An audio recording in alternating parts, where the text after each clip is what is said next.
This is the final video in my video series on how to get your dream job. And in this video, we're going to talk about what happens after you get your dream job. We're going to talk about what happens after you land your dream job. So it's gonna happen. You're gonna get your dream job if you work towards it, because somebody has to get that job, and it might as well be you. But after you land the job and you're working there and you're getting a paycheck, you're faced with a whole nother set of issues that I want you to be prepared for. So this gets into career planning decisions. And these are gonna be some of the most difficult choices you're gonna face in your life. I am talking about questions like, how long do you stay at a job? Which job should you choose? Which career options should you focus on? Which career options should you give up? These are really challenging questions that everybody struggles with. And just to be clear, I'm not trying to tell anybody what is the wrong career choices to make or the right career choices to make. It's going to be different for everybody.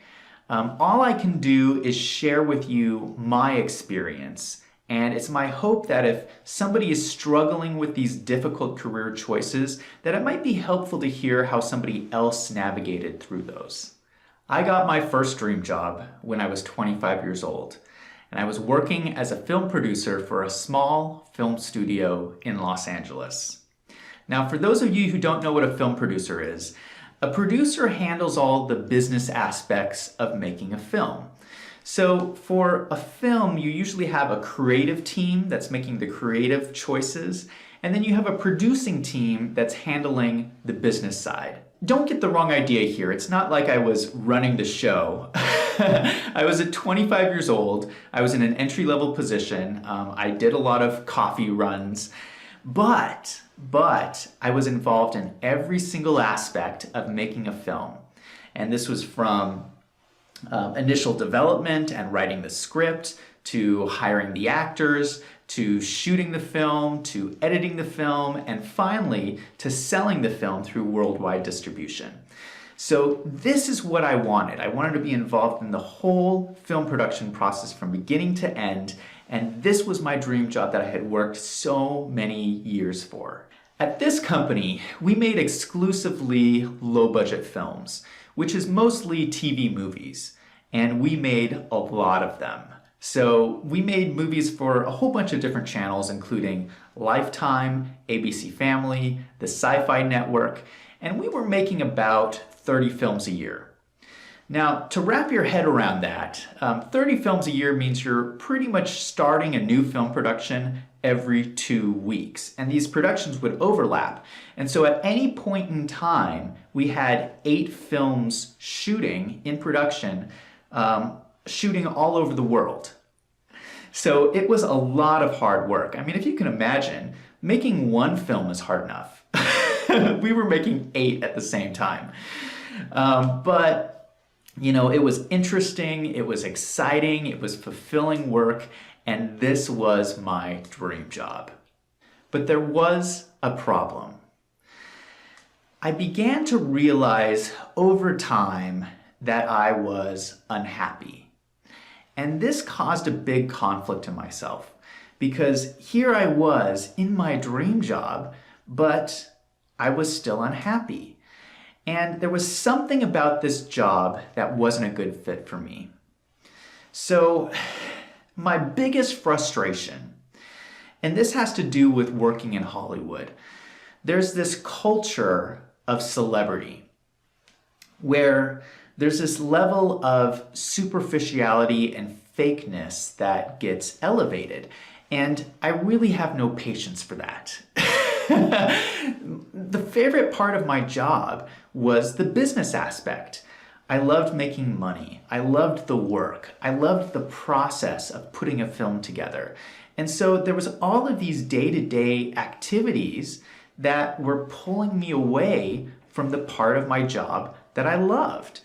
I mean, pretty much 50% of your job as a film producer is dealing with celebrities. So there was one moment where this all came into focus for me.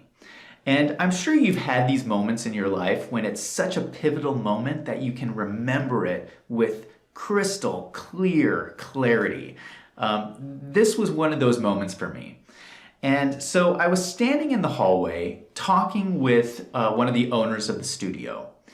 And we were having this conversation, and he turned to me and he said, "Zach, my plan for you is that in 10 years, I see you as president of production at the studio." And we're standing there, and he's giving me these great compliments, and I'm just thinking to myself in my head, oh my goodness, I don't want that job.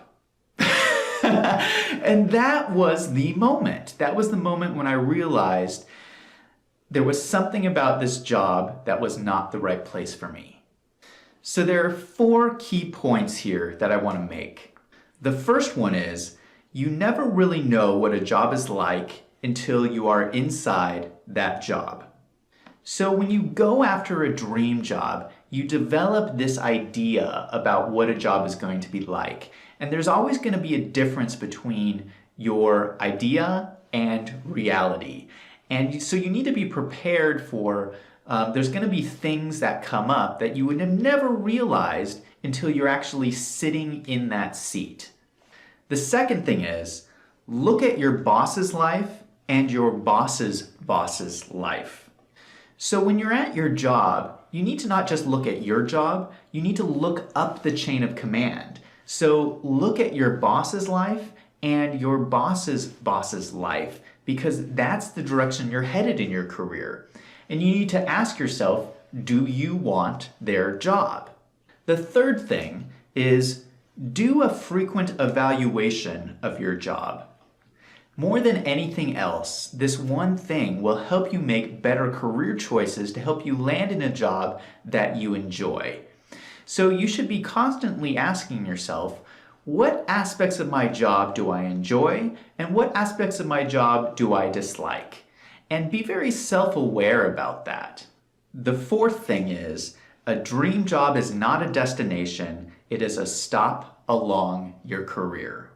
When you're working towards your dream job, it's really easy to get in this mindset of, okay, I'm working towards my dream job, and when I reach it, I'm at my destination. I've made it, I'm set, I'm in the job for the rest of my career. And life just doesn't work that way. Your career lasts your entire lifetime. And so your dream job is just a stop along the path of this career. So once you land your dream job, you're probably going to be there for a while, but start looking around and thinking to yourself, what am I learning in this position that's going to take me to the next level in my career?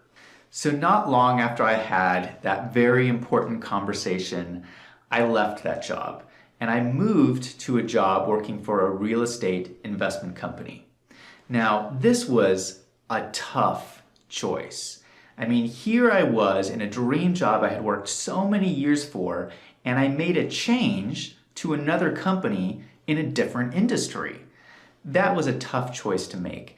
But looking back, I'm so glad that I did, because I've had so many incredible experiences since then.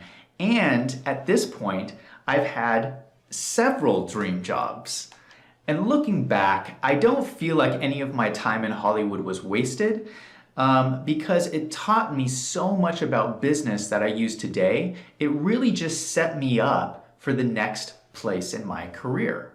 At the end of this video, I'm going to link to another video I made previously, and that's actually a story of when I was working for that real estate company. I was working at one of their hotel properties, and I had another pivotal moment. And that was the moment when I really decided to focus on accounting, to go back and get a specialized master's degree and get a CPA certification. So if you're interested in finding out what motivated me to do that, go ahead and click on that video. My main point is this: go after your dream job and you'll figure the rest out along the way. Work hard, be ethical, be nice to people, and this is one way you can find fulfillment in your work. If this video series motivated you to go out and pursue your dream job, go ahead and leave a comment down below. I'd love to hear from you. And if you like this video, go ahead and click on the subscribe button. I release a new video every week, so come back and check out next week's video.